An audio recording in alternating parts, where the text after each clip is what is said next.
அங் வஜ்ரசத்தம்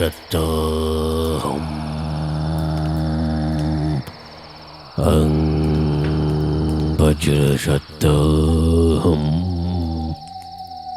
தந்திரம் என்பது வெறும் நம்பிக்கை மட்டுமல்ல, அது ஒரு சபிக்கப்பட்ட ஞானம். இங்கே கடவுளை விட பயம்தான் உச்சபட்ச சக்தி.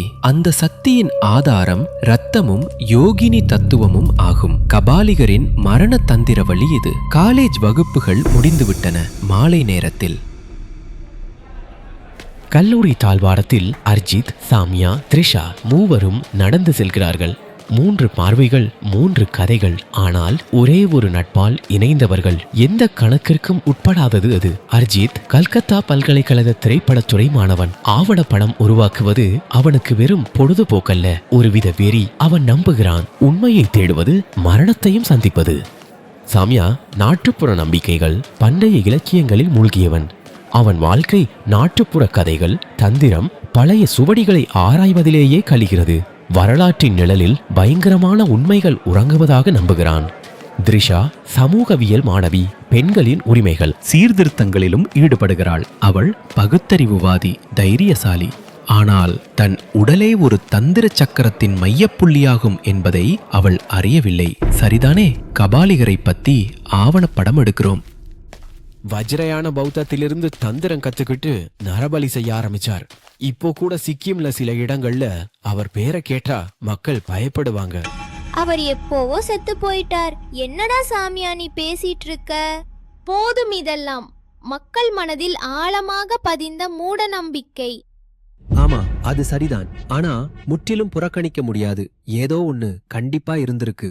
ஆமா ஆமா, உன் கதைகளை நிறுத்து. சரி, நீங்கள் நிறுத்துங்கள். இப்போதே வேகமாக நடங்கள். விடுதிக்கு திரும்ப வேண்டும். நாளை நான் ஒரு பணி சமர்ப்பிக்க வேண்டும். சாமியா இரவு உணவை முடித்துவிட்டு சோபாவில் உட்கார்ந்து அவனது சொந்த உலகத்திற்குள் ஆழ்ந்து விட்டான். மாலையில் த்ரிஷா சொன்னது அவனுக்கு கொஞ்சமும் பிடிக்கவில்லை. அவளுக்கு பிடிக்காத விஷயங்களை சொல்லிக் கொண்டிருந்தாள். மதியம் த்ரிஷா சொன்னது அவனுக்கு பிடிக்கவில்லை. அவன் நினைத்திருந்தால் அதை தர்க்கத்தால் நிரூபித்திருக்கலாம். ஆனால் அரிஜித் தலையிட்டதால் நடக்கவில்லை. பழைய சுவடிகளும் கையெழுத்துகளும் வரைபடங்களும் உடைந்த ஸ்கெட்சுகளும் மேசை முழுவதும் சிதறி கிடக்கின்றன. கண்ணாடியில் ஒளி லேசாக பிரதிபலிக்கிறது. கையில் ஒரு பழைய சுவடியை ஆழமான கவனத்துடன் அவன் கண்களில் தேடுகிறான். மெல்லிய, அதே சமயம் கம்பீரமான அவன் குரலில், பெண்ணின் மாதவிடாய் இரத்தம் யோகினி சக்தியின் தொடக்கப்புள்ளி. அந்த நேரத்தில் தன்னுடைய சக்தியை அழைக்கும் எவராலும் மரணத்தை வெல்ல முடியும் என்று ஒலிக்கிறது. பெண்ணின் மாதவிடாய் வெறும் அது பலவீனம் அல்ல, மாறாக அந்த நேரத்தில் மகா சக்தியின் இரகசிய கதவு திறக்கிறது. இச்சமயத்தில் பெண்ணின் உடலிலும் உணர்விலும் உள்ளார்ந்த எல்லையற்ற சக்தி எழுந்து அது சாதாரணமோ இவ்வுலகின் எல்லைக்குள்ளோ அடங்காததாகிறது. அவன் கருத்துப்படி மாதவிடாய் சமயத்தில் பெண்கள் முடிவற்ற சக்தியின் ஆதாரமான தேவிக்கும் அமானுஷ்ய சக்திக்கும் இடையே ஒரு பாலமாகிறார்கள். இந்த சக்தியை கட்டுப்படுத்தினால் மரணத்தை வெல்லும் வழியையும் அமரத்துவத்தின் திறவுகோலையும் காணலாம். சில நாட்கள் கழித்து அவர்கள் வடக்கு சிக்கிமில் உள்ள ஒரு தொலைதூர கிராமத்திற்கு புறப்படுகிறார்கள். Camera, mic, டைரியுடன். ஆர்வத்தால் நிறைந்த வாழ்க்கையின் இருண்ட பயணத்தில் ஒவ்வொரு அடியிலும் அறியப்படாத சாபம் உறங்குகிறது. ஒரு தந்திரவாதி சடலம், இரத்தம், மாதவிடாய் பெண்ணை பயன்படுத்தி அமரத்துவத்தை தேடினான். சிலர் அவர் இறந்துவிட்டதாக சொல்கிறார்கள். சிலர் இன்றும் நிழல்களுக்கு பின்னால் உயிருடன் இருப்பதாக சொல்கிறார்கள். இந்த கொடூரமான நம்பிக்கையை ஆவணப்படத்தின் மையமாக்குறாங்க. இந்த ரோட்டில் ஷூட் செய்தால் இசையில்லாமலே பயங்கரமா இருக்கும். சிரிக்காதே. டோங்ஜூ கிராமத்தோட பெயர் பழைய பௌத்த தந்திர சுவடியில் உள்ளது. கபாலிகர் இங்கேதான் உயிருள்ள பெண்ணின் உடலை கொண்டு வஜ்ரயோக சித்தி செய்ததாக சொல்லப்படுது. அந்த பெண் மாதவிடாய் பருவத்தில் இருந்தால் பெண்ணின் உடலை தந்திரத்திற்கான ஏணியாக்குவது என்பது மிகவும் பிறழ்ந்த உதாரணம். ஆச்சா த்ரிஷா, நீ ஹெல்த் அவேர்னஸ் பத்தி வேலை செய்யறல்ல, இந்த மாதவிடாய் பத்தி ஏன் சமூகத்துல இவ்வளவு தடைகள்? ஏன்னா ஆணாதிக்க சமூகம் பெண்ணின் உடலை கண்டு பயப்படுது. உண்மையான சக்தியை மதிக்க வேண்டிய இடத்துல அதை தீட்டாகவும் சித்தி அடையும் கருவியாகவும் மாத்துறாங்க. டோங்ஜூ கோவிலில் அப்படி ஒரு பெண்ணைத்தான் புதைத்திருந்ததாக சொல்கிறார்கள். இன்றும் காபாலிகர் அதில் தந்திர சாதனை செய்கிறார். இந்த பாதையில் இரவு யாரும் வருவதில்லை ஐயா. அந்த கோயில் இன்னும் உயிர் வாழ்வதாக கேட்டிருக்கிறேன்.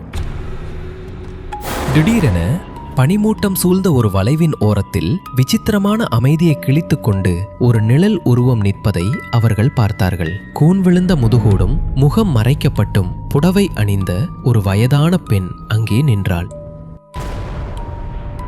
அது ஏதோ பழைய நினைவின் அல்லது சாபத்தின் ஒரு உருவம் போல இருந்தது. அவள் மெதுவாக ஜீப்பை நோக்கினாள். பிறகு முன்பக்கம் நோக்கி தன் விரலை நீட்டினாள். எந்த சத்தமும் இல்லை. அது ஒரு மௌனமான சைகை, தன்னை நோக்கி அழைப்பது போல இருந்தது. அது என்ன?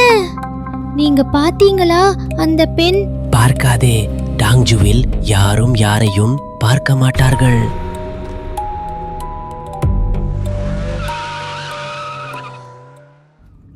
வழியில் ஒரு விசித்திரமான சம்பவத்தை எதிர்கொள்வோம் என்று அந்த 3 நண்பர்களும் நினைக்கவில்லை.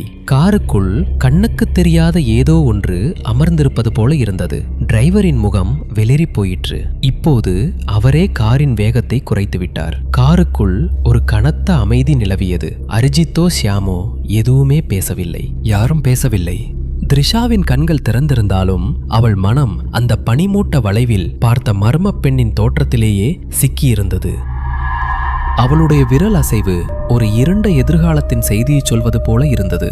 ஏறக்குறைய 1 மணி நேரத்திற்கு பிறகு மலைகளால் சூழப்பட்ட ஒரு சிறிய கிராமமான டாங்ஜுவில் கார் மெதுவாக நுழைந்தது. மக்கள் நடமாட்டம் மிக குறைவு. வீடுகள் மரத்தாலும் கல்லாலும் ஆனவை. நவீனத்துவம் அறவே இல்லை என்றே சொல்லலாம். ஆனால் இந்த கிராம மக்கள் ஒரு புதுமையான தொழிலை உருவாக்கியிருந்தனர். மலைப்பகுதிக்கு வரும் பயணிகளுக்கு வீடு வாடகைக்கு விடுவதுதான் அவர்களின் முக்கிய வருமானம். 3 நண்பர்களும் முன்பே ஒரு சிறிய மரத்தாலான விடுதியை முன்பதிவு செய்திருந்தனர். அதை அந்த கிராமத்தின் ஒரு சிறிய ஓய்வு விடுதி எனலாம். கார் நின்றபோது வானம் முற்றிலும் இருண்டிருந்தது. நட்சத்திரங்கள் மறைந்து விட்டன. அந்த குளிர்காட்டில் மூச்சு விட சிரமமாக இருந்தது. ஐயா, நம்ம வந்துட்டோம். அதோ முன்னாடி தெரியுதே, அதுதான் உங்க காட்டேஜ். நான் இங்க அதிக நேரம் இருக்க மாட்டேன். ராத்திரி ஆயிருச்சு. மலை விழித்திருக்கிறது ஐயா, மலை விழித்திருக்கிறது.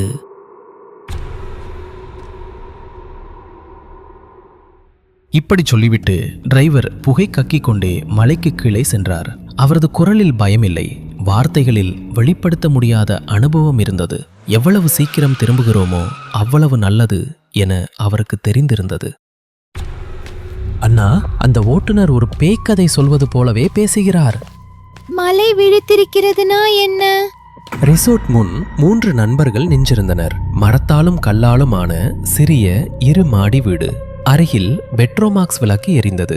சுற்றிலும் அமைதியான அடர்ந்த காடு. டான்ஜு மக்கள் நகரத்து மொழியில் பேசுவதில்லை.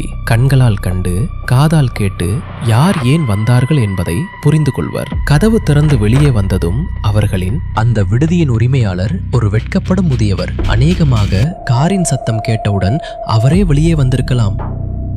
அறை முன்பதிவு செய்திருந்தீர்கள் இல்லையா? வாருங்கள் வாருங்கள். த்ரிஷாவை ஒரு முறை பார்க்கிறார். ஒரு நொடி அவள் கண்களை பார்த்துவிட்டு அவர் அமைதியாக விடுதியின் உள்ளே செல்ல ஆரம்பித்தார். 3 நண்பர்களும் அவரை பின்தொடர்ந்தனர். மரப்படிகளின் கிரீச் சத்தத்துடன் அவர்கள் மெதுவாக மேலே ஏறினார்கள். ஒவ்வொரு அடி வைக்கும் போதும் த்ரிஷாவின் மனதில் ஒருவித அசௌகரியம் உருவாகத் தொடங்கியது. அவளால் விளக்க முடியாத ஒருவித இழுபறியை அவள் உணர்ந்தாள். உணர மட்டுமே முடிந்தது. இங்கே ஏதோ சரியில்லை. பிறகு அவர்கள் தங்களது தனித்தனி அறைகளுக்குள் நுழைந்தனர். அறைக்குள் நுழைந்த த்ரிஷா சுவரில் மாட்டப்பட்டிருந்த பழைய மரச்செதுக்கு ஓவியத்தில் ஒரு முகத்தை பார்த்தாள். கண்கள் 2 வெள்ளையாக, கழுத்தில் எலும்பு மாலை. அந்த படத்தின் கண்களிலிருந்து ஒரு விசித்திரமான இருள் வெளிவருவது போல இருந்தது. இது என்ன? இது நான் எங்கேயோ பார்த்த மாதிரி இருக்கே. எங்கே நெருப்பு அணைந்து விட்டதோ அங்கே சாம்பல் அடியில் சாபம் உறங்கும். பக்கத்தில் எழுதப்பட்டிருந்தது, அஸ்தயோகினி பிண்டேஸ்வரி ரக்தே சிக்தி தேஹி மம. அஸ்தயோகினி பிண்டேஸ்வரி, இரத்தத்தால் எனக்கு சக்தியையும் அருளையும் கொடுத்தருள்வாயாக.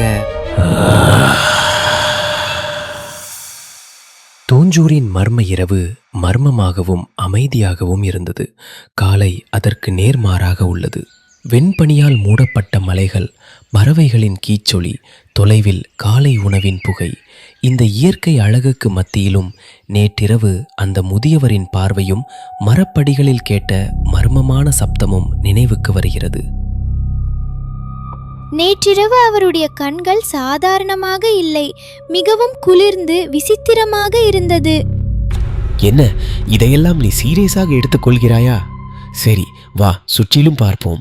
எந்த கோவிலின் கதையை கேட்டு வந்தோமோ அது எங்கே இருக்கிறது என்று முதலில் கண்டுபிடிப்போம். நீ சொல்வது சரிதான். ஆவணப்படம் மூலமா மக்களுக்கு சொல்லலைன்னா கபாலிகரின் கதையும் வெறும் கதையாகிவிடும். அட, த்ரிஷா ரொம்பவே திகைத்து போயிருக்கிறான். என்ன ஷாமியா, நம்மளோட அந்த பகுத்தறிவுவாதி பொண்ணு எங்க போயிட்டா சொல்லு? அவள் மிகவும் பயந்து விட்டாள் என நினைக்கிறேன். அப்படியெல்லாம் இல்லை, எப்போதும் என்னை கால் வார்த்தல் உங்களுக்கு ஒரு பழக்கமாச்சே. இதை சொல்லிட்டு த்ரிஷா வேகமாக நடந்தாள். ஷாம்யாவும் அரிஜித்தும் அவளை பின்தொடர்ந்தார்கள். த்ரிஷா, ஷாம்யா, அரிஜித் மூவரும் கிராமத்தின் ஒவ்வொரு மூலையிலும் நடந்தார்கள். சில சமயம் கேமராவில் காட்சிகளை பதிவு செய்தார்கள்.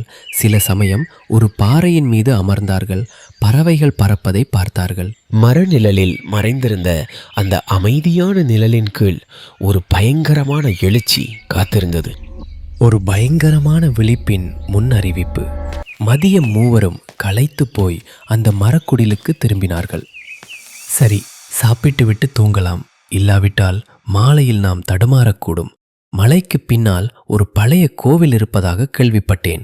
மாலையில் நாம் அங்கு செல்வோம். அவர்களின் மதியம் ஓய்வாகவும் வெளிச்சமாகவும் கழிந்தது.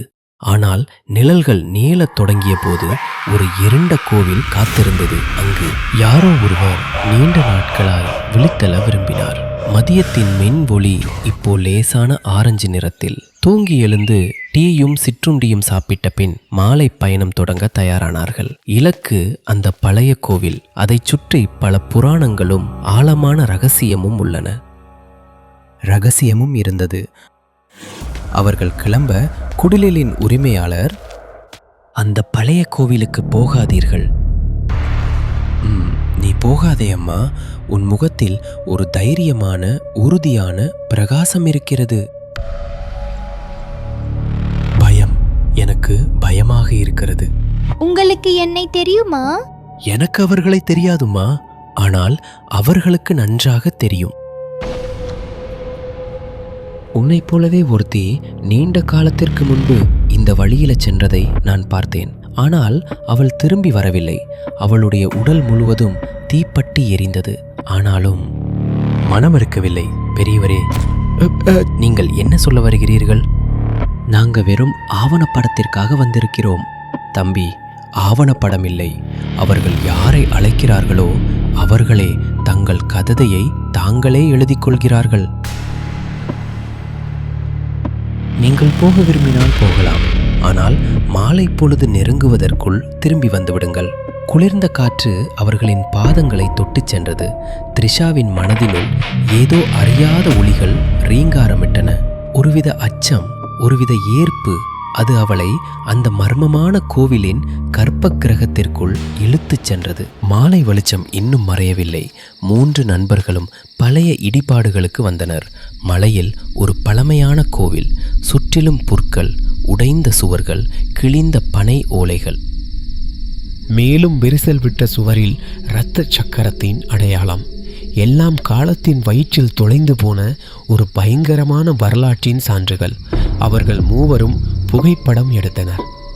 அந்த இடத்தின் அழகையும் பயங்கரத்தையும் கேமராவில் பிடித்தனர். இந்த இடம் ஒரு தலை சிறந்த படைப்பு. இது அழிந்த கோவில். கபாலிகரின் நிழல் எங்கும் இல்லை. ஒருவேளை கபாலிகரே இப்ப ட்ரக் கைட் ஆகிட்டாரோ என்னவோ. 20,000க்கு கைடிங். திடீரென்று த்ரிஷாவின் வயிறு ஏதோ செய்தது. தலை சுற்றியது. த்ரிஷா ஒரு கல்லில் அமர்ந்தாள். ஐயோ அம்மாடி, நில்லு நில்லு. த்ரிஷா, என்ன ஆச்சு உனக்கு? நல்லா இருக்கியா? எனக்கு ஏதோ தோணுது.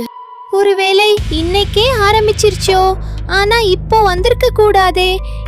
இன்னும் 1 வாரம் டைம் இருந்துச்சே. உனக்கு இப்போ மாதவிடாயா? இப்படி திடீர்னு எப்படி வந்தது? த்ரிஷாவின் உடல் கண்ணுக்கு தெரியாத காலச்சக்கரத்தினுள் நுழைந்தது. இன்று அதற்கான நாள் இல்லை என்பது அவளுக்கு தெரியும். ஆனால் ஒரு அமானுஷ்ய தொடர்பால் இரத்த நாளங்கள் காலத்தின் விதிகளை மீறியிருந்தன. அவளின் வயிற்று வலி அதிகமாகிக் கொண்டே இருந்தது. தூரத்தில் கருவறையின் இருளில் ஒரு நிழல் உருவம் மெதுவாக சுவாசிப்பதைப் போலிருந்தது. ஒரு இருண்ட நிழல் உருவம் காட்சியளித்தது. வெண்மையான கண்களும் எலும்பு மாலையும் அணிந்த அது அமைதியாக த்ரிஷாவை உற்று நோக்கிக் கொண்டிருந்தது. உடலின் இரத்தமும் காலத்தின் பிணைப்பும் ஒன்றிணைந்து விழிக்கெழுந்த கணம் அதுதான். இரத்த சுழற்சியின் ஆரம்பம் என்பது பழைமையான சாபத்தின் மறுபிறப்பு. அந்த நொடியில்தான் தந்திர சக்கரத்தில் காபாலிகர் மீண்டும் தோன்றினார். ஓர் செந்நிற நிலவு உதித்துக் கொண்டிருந்தது. அஃது இரத்தத்தால் கரைப்பட்டது போலிருந்தது. இரத்தத்தால் கரைப்பட்டது போலிருந்தது. தூரத்தில் சுடுகாட்டின் அலறலும் இடிமின்னலின் கர்ஜனையும் கேட்டது. திடீரென காற்று நின்றது. த்ரிஷாவின் கண்கள் மூடிக்கொண்டன. இன்றைய கதை இத்துடன் முடிந்தது. த்ரிஷாவின் கண்களுக்கு பின்னால் இப்போது ஒரே ஒரு கேள்விதான். இது வெறும் உடல் சார்ந்த மாற்றம்தானா, அல்லது அவள் அறியாமல் கண்ணுக்கு தெரியாதத சக்தி இருக்கிறதா? இந்த வலியும் காலப்பிழைவும் எதன் ஆரம்பம் என்று தெரியாதா? அல்லது மூடப்பட்ட ஒரு சபிக்கப்பட்ட வாசலை திறப்பதற்கான முக்கிய காரணி அவள்தானா? காபாலிகரின் மரணத்தின் தந்திர வழி. அடுத்த அத்தியாயத்தை எல்லோருக்கும் முன் காணுங்கள். ஏனென்றால் இரவு இன்னும் முடியவில்லை. மரணத்திற்கு முன்புதான் பயம் தொடங்கும்.